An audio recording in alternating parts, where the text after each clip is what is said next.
हाँ जी, online platform में आपका स्वागत है।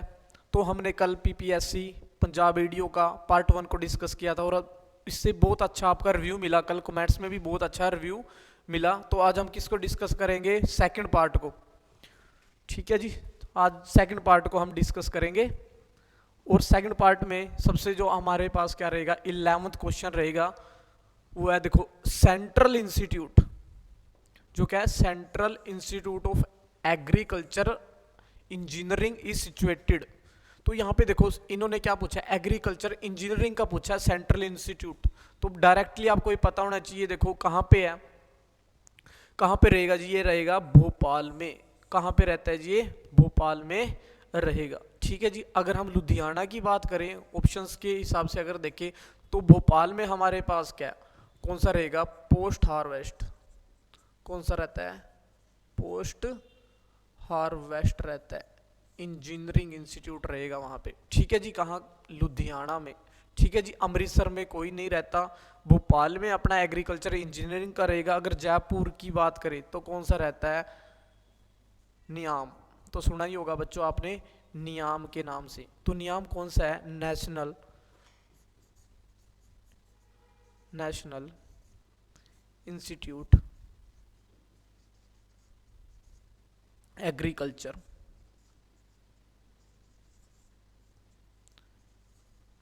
मार्केटिंग कौन सा रहेगा? नियाम रहता है जी जयपुर में। ठीक है जी। तो यहाँ पे एग्रीकल्चर इंजीनियरिंग पूछा हुआ तो एग्रीकल्चर इंजीनियरिंग का कौन सा रहेगा? भोपाल रहेगा। ठीक है जी। अब देखो नेक्स्ट बात करते हैं 12th क्वेश्चन की। अब 12th क्वेश्चन बेसिकली कौन सा रहता है? यहाँ पे पूछा हुआ है in which condition roller is used. ठीक है बच्चों। तो यहाँ पे देखो फोकस किस चीज पे किया हुआ है? यहाँ पे फोकस है कि रोलर का यूज्ड किस चीज में किया जाता है, किस कंडीशन में किया जाता है। अब देखो ऑप्शंस की अगर बात करेंगे तो पहला ऑप्शन क्या है? Where soil is sandy. अगर सोइल क्या है? सैंडी है। वेयर सोइल हैज क्लाउड्स हैं सोइल में। Where soil is wet. Where soil is variable. ठीक है जी। अब देखो रोलर बेसिकली क्या काम करेगा? क्या काम करेगा? कॉम्पैक्टनेस को लेके आएगा। किसको लेके आता है? कॉम्पैक्टनेस को लेके आएगा। ठीक है जी। और देखो कॉम्पैक्टनेस को ये लेके आएगा, इसका मतलब ये क्या करेगा? ब्रेक डाउन करेगा। क्या करेगा? ब्रेक डाउन भी करेगा। किसको? क्लाउड्स को। ठीक है जी। तो यहां पे अगर हम फर्स्ट ऑप्शन की तरफ देखें तो सोइल इज सैंडी। अगर सोइल क्या है? सैंडी है तो उसमें हम इसका यूज कर सकते हैं। ठीक है जी। अगर नेक्स्ट ऑप्शन को देखें वेयर सोइल हैज क्लाउड्स, तो क्लाउड्स में भी ये बहुत ज्यादा हेल्प करता है। किसमें? ब्रेक डाउन में। तो देखो आंसर हमारे पास फर्स्ट और सेकंड दोनों हो सकते हैं। वेयर सोइल इज वेट, देखो वेट सोइल में तो नहीं यूज करेंगे। ठीक है जी। Where soil is variable, variable soil में भी नहीं यूज करेंगे। तो इसके आंसर हमारे पास दोनों रहेंगे।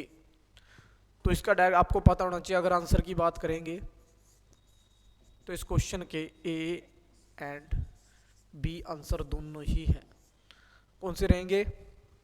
ए एंड बी दोनों ही इसके आंसर रहेंगे।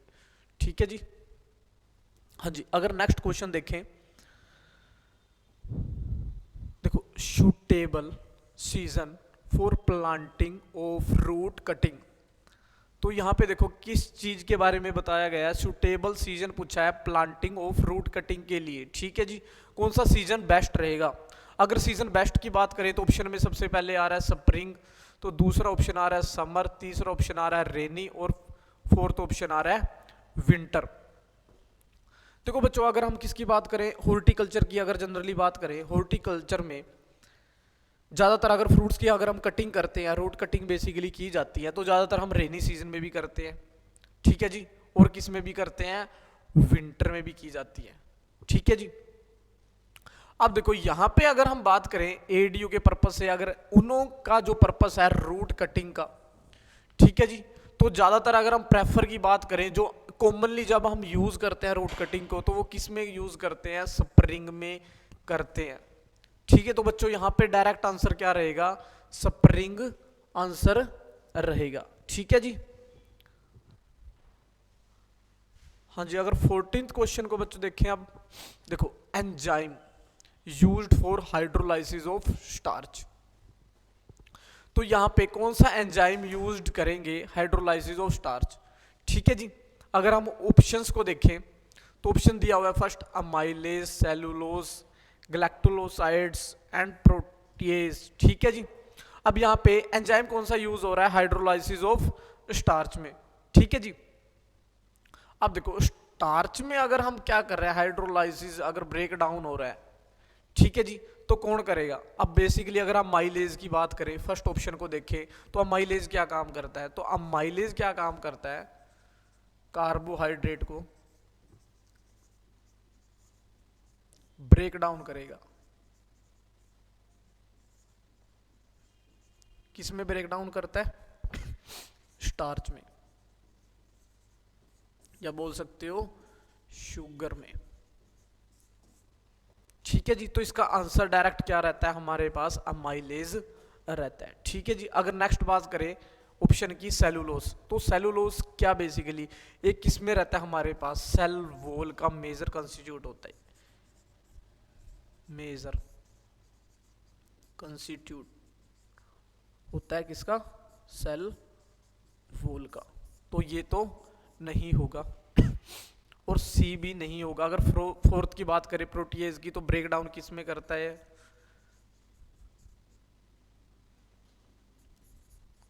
किस में ब्रेक डाउन होगा? प्रोटीन में। किस में होता है? प्रोटीन में। ठीक है जी, तो बच्चों यहां पे आंसर क्या रहेगा? अमाइलेज रहेगा।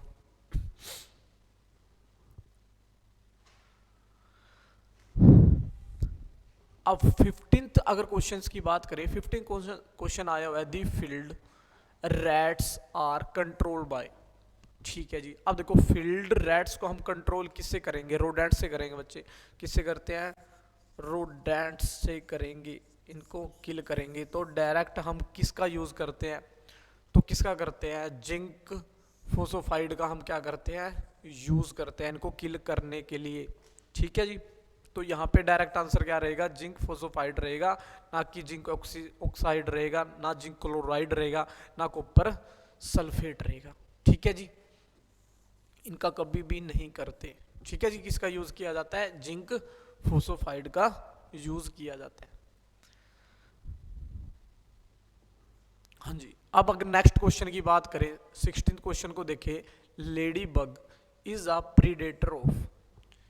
ठीक है जी, lady bug is a predator of. किस, जो लेडी बग है ये प्रीडेटर किसके है? ठीक है जी, तो देखो लेडी बग की अगर बात करें,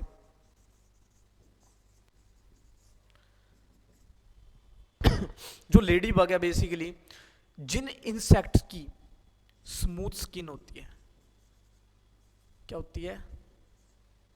स्मूथ स्किन होती है, तो बहुत ज्यादा क्या करती है इनको? ये क्या करती है?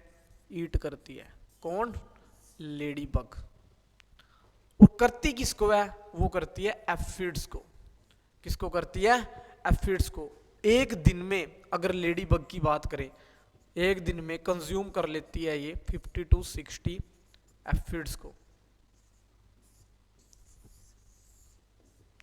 ठीक है जी, अब मूथ्स को नहीं करती, बग्स को नहीं करती, ना कि बिटल्स को कभी नहीं करती। ठीक है जी, तो ईट किसको करती है? एफिड्स को करती है।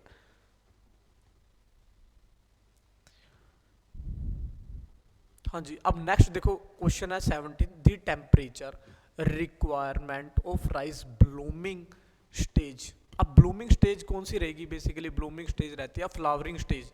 तो इसका आंसर डायरेक्ट कहाँ पे दिया हुआ है? ये एग्रोनॉमिक प्रैक्टिसेस में दिया हुआ है। अगर आप पंजाब के पीएयू के एग्रोनॉमिक प्रैक्टिसेस को देखोगे तो डायरेक्ट वहाँ पे ब्लूमिंग टेम्परेचर दिया गया है। तो ब्लूमिंग टेम्परेचर तो डायरेक्ट कौन सा रहता है? 26.5 टू 29.5 डिग्री सेल्सियस। ठीक है जी, अगर हम नेक्स्ट क्वेश्चन पे चलें, हाँ जी, अगर नेक्स्ट क्वेश्चन देखो, अब नेक्स्ट क्वेश्चन है the khaira disease of rice may be controlled by spraying of mixture. अब देखो खैरा डिसीज का डायरेक्ट, ये जिस मर्जी आप एग्जाम में चले जाना, खैरा डिसीज से क्वेश्चन आता ही आता है। किससे आता है? खैरा डिसीज से। अब देखो खैरा डिसीज बेसिकली किसकी डेफिशिएंसी से आती है, ये सभी को पता है कि जिंक की डेफिशिएंसी से आती है। किसकी डेफिशिएंसी से आती है, जिंक की डेफिशिएंसी से आती है। और कितनी डेफिशिएंसी जिंक की चली गई जिसके कारण खैरा डिसीज आ गई। ये क्वेश्चन मोस्ट इंपॉर्टेंट बहुत बार पूछ लिया गया कि कितनी जिंक की डेफिशिएंसी चली गई जिसके कारण खैरा डिसीज आ गई, तो कितना थे, लेस देन 20 ppm, जिसके कारण क्या, खैरा डिसीज आ गई। ठीक है जी। अब देखो हमें खैरा डिसीज को क्या करना है, कंट्रोल करना है। क्या करना है, कंट्रोल करना है। अगर कंट्रोल करोगे तो जिंक डालनी पड़ेगी। क्या डालनी पड़ेगी, जिंक डालनी पड़ेगी। ठीक है जी। तो जिंक जब डाल रहे हैं तो 2 स्टेजेस में हम क्या करते हैं, जिंक को डालते हैं। एक तो आप क्या कर सकते हो, नर्सरी स्टेज में डाल सकते हो, और एक इसमें डाल सकते हो, फील्ड में भी डाल सकते हो आप। क्या हुआ, नर्सरी स्टेज में अगर आप जिंक डालना भूल गए तो आप क्या कर सकते हो, फील्ड में भी डाल सकते हो। ठीक है जी। अगर नर्सरी स्टेज में क्या कर रहे हो, ठीक है जी, अगर नर्सरी स्टेज में अगर डाल रहे हो तो कितनी डालेंगे, जिंक, तो जिंक डालनी होती है किसमें, नर्सरी स्टेज में 5 kg। कितनी, 5 kg पर हेक्टेयर। ठीक है जी। अगर फील्ड में डाल रहे हो आप तो कितनी डालनी है, 25 kg पर हेक्टेयर। अब नर्सरी तो हेक्टेयर के हिसाब से लगाएंगे। ठीक है जी। तो ये क्या रहती है, जिंक की वैल्यू रहती है। अब देखो यहाँ पे नर्सरी में कितने डाल रहे हैं, 5 kg। अब ऑप्शन में क्या पूछा है हमारे पास, खैरा डिसीज कैसे आप स्प्रेइंग कर सकते हो, मिक्सचर। ठीक है जी। तो यहाँ पे हमें क्या डालना है, जिंक को डालना है। तो जिंक का 2.5 किलो कभी भी नहीं डालते, तो 2.5 किलो आ जाएगा, कैंसल हो जाएगा। क्या हो जाएगा, कैंसल हो जाएगा। ठीक है जी। तो आंसर कौन कौन से रह गया, 5 kg zinc SO4 zinc sulphate, और यहाँ पे क्या होगा, 2.5 किलो लाइम, और यहाँ पे 5 किलो लाइम। तो लाइम का इतनी भी नहीं का, क्योंकि लाइम ज़्यादातर हम किसके लिए यूज़ करते हैं, रिकलमनेशन के लिए। किसके लिए कर रहे हैं, रिकलमनेशन के लिए। बट साथ में ये क्या करता है, अब देखो अगर हम ऐसे, अब जो सोइल टाइप रहता है राइस में वो कितना रहता है हमारे पास, अगर हम डाटा के हिसाब से देखें, एसिडिटी चाहिए है 4 to 6%, 4 to 6 क्या होनी चाहिए, pH होनी चाहिए। 4 to 6 pH हो रही है, और कौन सी एसिडिटी को क्या कर रही है, ये बता रही है। अब एसिडिटी भी क्या हमारे पास, कौन सी एसिडिटी बेसिकली रहती है, वो रहती है एक्टिव एसिडिटी। एक्टिव एसिडिटी को हमें क्या करना है, एक लेवल पे क्या करना है, उसको पूरा का पूरा क्या करना है, सही रखना है। तो उसके लिए हमें क्या डालना पड़ता है, सारा का सारा लाइम डालना पड़ता है एक वैल्यू में, जिससे क्या हो जाती है, कंट्रोल भी हो जाती है हमारे पास क्या, खैरा डिसीज। तो हमेशा याद रखना 2.5 किलो लाइम भी हम डाल सकते हैं जिंक SO4 के साथ, जब हम क्या कर रहे हैं, स्प्रे कर रहे हैं। ठीक है जी। अगर हम नेक्स्ट क्वेश्चन पे चलें, अब देखो नेक्स्ट क्वेश्चन हमारे पास क्या रहेगा। देखो नेक्स्ट क्वेश्चन है, the insect in which now transmit grassy stunt virus disease of crop. अब देखो ग्रासी स्टंट वायरस डिसीज को कौन ट्रांसमिट करता है। अब वायरस, अब यहाँ पे वायरस की बात हो रही है ना, तो वायरस के लिए हमेशा कोई ना कोई वेक्टर होगा। क्या होगा, वेक्टर होगा। अब यहाँ पे ग्रासी स्टंट वायरस के लिए कौन वेक्टर होता है, हमेशा याद रखना है आपको, तो कौन होता है, ब्राउन प्लांट होपर। ठीक है जी। तो यहाँ पे ऑप्शन में ब्राउन प्लांट होपर आ रहा है जी। ठीक है जी। अब अगर नेक्स्ट बात करें ग्रीन लीफ होपर की, तो ये भी वेक्टर होगा। ये भी क्या होता है, वेक्टर होता है। होता किसका, बट ये होता है टुंग्रो वायरस का। किसका होता है, टुंग्रो वायरस का वेक्टर होगा। ठीक है जी। अब बात आ गई व्हाइट बैक्ड होपर, ये कभी भी नहीं ट्रांसमिट होता। लीफ रोलर की बात करें तो ये क्या कर देता है, लीफ को रोल कर देता है। अब इसको कंट्रोल के लिए हमेशा क्या करते हैं, ये क्वेश्चन मोस्ट इंपॉर्टेंट है। लीफ रोलर के लिए आपको कंट्रोल मेजरमेंट क्या करते हैं, तो कहता है रो पुलिंग की जाती है। क्या की जाती है, रो पुलिंग की जाती है।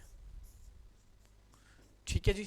तो यहाँ पे वेक्टर को आपको बताना था कि किससे ट्रांसमिट हुआ है ग्रासिस्टेंट वायरस डिसीज, तो यहाँ पे आंसर क्या रहेगा, ब्राउन लीफ होपर। अब नेक्स्ट क्वेश्चन है, which species of wheat is not grow in India. ठीक है जी, नॉट ग्रोन इन इंडिया। अब देखो ऑप्शन में ट्रिटिकम टर्गिडम भी दी हुई है, ड्यूरम दी हुई है, डाइकोकम दी हुई है और एस्टिकम दी हुई है और विलुगेर दी हुई है। ठीक है जी। अगर हम देखें टर्गिडम हमारे पास कौन सी स्पीसीज है, ये हमारे पास है टेट्राप्लोइड। कौन सी है, टेट्राप्लोइड है। ठीक है जी। और ड्यूरम और डाइकोकम कौन सी है हमारे पास, ये भी कौन सी है हमारे पास, टेट्राप्लोइड है। कौन सी है, टेट्राप्लोइड स्पीसीज है। और ट्रिटिकम एस्टिकम और विलुगेर हमारे पास कौन सी रहती है, ये रहती है हेक्साप्लोइड। ये कौन सी रहेगी, हेक्साप्लोइड। ठीक है जी। अब इन्होंने पूछ लिया नोट ग्रोन इंडिया। अब देखो ट्रिटिकम हेस्टिकम को तो हम क्या कर रहे हैं, ग्रो किया जा रहा है 87% ऑल ओवर वर्ल्ड में। इसका मतलब ये तो ग्रो हो रही है। ठीक है जी। अगर हम किसकी बात करें, ड्यूरम की, किसकी बात करें, ड्यूरम की बात करें, तो इसको भी ग्रो किया जाता है। अगर परसेंटेज की बात करें तो कितना, 12%। अगर डाइकोकम की बात करें, किसकी बात करें, डाई, अगर परसेंटेज देखें तो 1%। तो देखो ये तीनों तो हम क्या कर रहे हैं, ग्रो की जा रही है, बट ट्रिटिकम टेरिटिकम को क्या किया, ग्रो नहीं किया जाता। तो आंसर क्या रहेगा, ट्रिटिकम टर्गिडियम। ठीक है जी। तो ये थे अपने आज के सेकंड पार्ट के क्वेश्चन। तो देखो बच्चों, अब अगर अभी तक आपने क्या किया है, हाँ जी, तो अगर अभी तक आपने क्या किया है, हमारे ऑनलाइन बैच को बाय नहीं किया तो कर लीजिए। ठीक है, थैंक यू।